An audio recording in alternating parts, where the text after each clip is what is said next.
رمضان المبارک کے خصوصی پروگراموں کے حوالے سے پیش ہے تقاریر کا سلسلہ روشنی کے دریچے، تحریر و آواز سہیل احمد صدیقی۔ تو آئیے ذہن کے دریچے وا کرتے ہیں۔ بسم اللہ والسلام علی رسول اللہ۔ السلام علیکم۔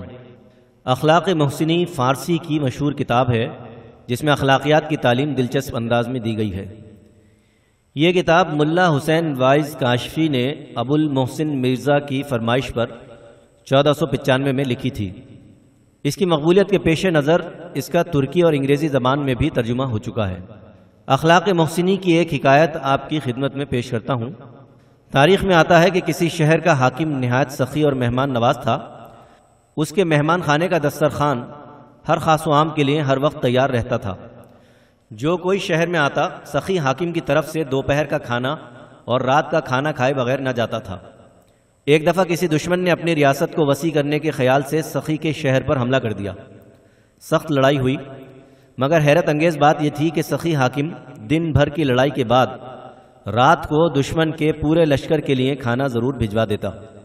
ایک دن دشمن جنگجو نے قاصد بھیج کر سوال کیا کہ دن میں جنگ اور رات میں کھانا بھیجنے کا کیا مقصد ہے؟ سخی حاکم نے جواب دیا کہ جنگ کرنا مردانگی کا اظہار ہے اور روٹی دینا مردانگی کی دلیل ہے، یعنی بھوکے کو کھانا کھلانا اصل مردانگی ہے۔ پھر اس نے یہ بھی کہلا بھیجا کہ اگرچہ آپ دشمن ہیں لیکن مجھ غریب کے شہر میں ریاست میں تشریف لائے ہیں، اس لیے یہ مروت کے خلاف ہے کہ آپ اپنے طور پر کھانے کا بندوبست کریں۔ سخی حاکم کے جواب سے دشمن سپہ سالار بہت متاثر ہوا اور کسی سے مخاطب ہو کر بولا کہ مروت ایسی ہی ہونی چاہیے، اس شخص سے جنگ کرنا بے مروتی ہے۔ یہ کہہ کر وہ اپنا لشکر لے کر اپنے وطن واپس چلا گیا۔ حاتم طائی اسلام کی آمد سے پہلے یعنی زمانہ جاہلیت میں اپنی سخاوت کے لیے لیجنڈ کی حیثیت رکھتا تھا۔ اسے اپنا گھوڑا بہت عزیز تھا۔ ایک مرتبہ کہیں سے مہمان آ گئے۔ حاتم کے پاس اتفاق سے ان کی خاطر تواضع کے لیے کوئی انتظام نہ تھا۔ اس نے اپنے چہیتے گھوڑے کو ذبح کر کے اسی کا گوشت بھونا اور مہمانوں کی خاطر مدارات کی۔ مہمان یہ دیکھ کر بہت حیران ہوئے۔ حاتم کے بیٹے حضرت عدی رضی اللہ عنہ اور بیٹی حضرت صفانہ رضی اللہ عنہ نے اسلام قبول کیا اور صحابیت کا شرف پایا۔ حضرت عدی رضی اللہ عنہ بھی اپنے والد کی سخاوت نہیں بھولے اور انہیں صحابہ کرام میں فیاضی کے سبب نمایاں مقام حاصل ہوا۔ ایک مرتبہ کسی شخص نے ان سے 100 درہم مانگے تو جوش میں آ گئے، کہنے لگے تم حاتم کے بیٹے سے اتنی حقیر رقم مانگتے ہو، بخدا نہیں دوں گا۔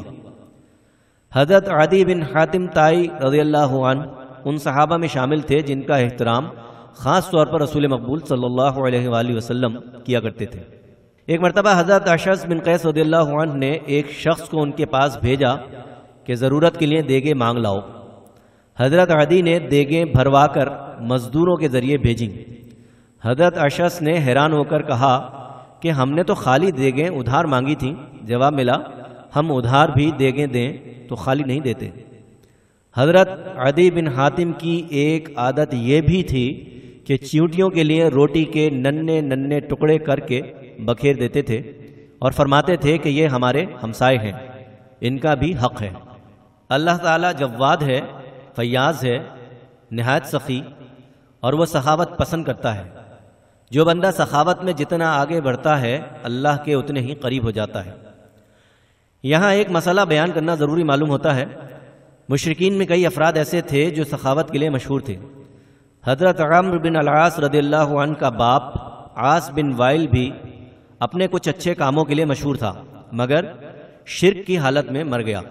جب رسول مقبول صلی اللہ علیہ وسلم سے ایسے لوگوں کے بارے میں دریافت کیا گیا تو آپ صلی اللہ علیہ وسلم نے فرمایا کہ ایسے لوگوں کی بھلائی کا بدلہ اللہ تعالیٰ دنیا میں دے دیتا ہے۔ دنیا بھر میں ایسی کئی مثالیں ہیں کہ مشرک یا کافر اپنی سخاوت کے سبب مشہور بھی ہوا اور ترقی بھی کرتا رہا۔ یہ فرمان رسول صلی اللہ علیہ وسلم کی عملی مثال ہے۔ رمضان المبارک میں سخاوت کے مظاہرے کے بہت سے مواقع ملتے ہیں۔ ہمیں چاہیے کہ اپنے گھر والوں، رشتہ داروں، دوستوں، جاننے والوں، اجنبی مسافروں، مہمانوں اور مستحقین کے ساتھ فیاضی کا برتاؤ کریں۔ رب العالمین ہماری نیتوں کا جاننے والا اور ہمیں جزا دینے والا ہے۔ وما علینا الا البلاغ۔ ابھی آپ رمضان المبارک کے خصوصی پروگراموں کا سلسلہ سن رہے تھے، روشنی کے دریچے۔ مقرر تھے سہیل احمد صدیقی۔ تقاریر کا یہ سلسلہ آپ روزانہ پروگرام مائی ہوم شو کے دوران میں سن سکتے ہیں۔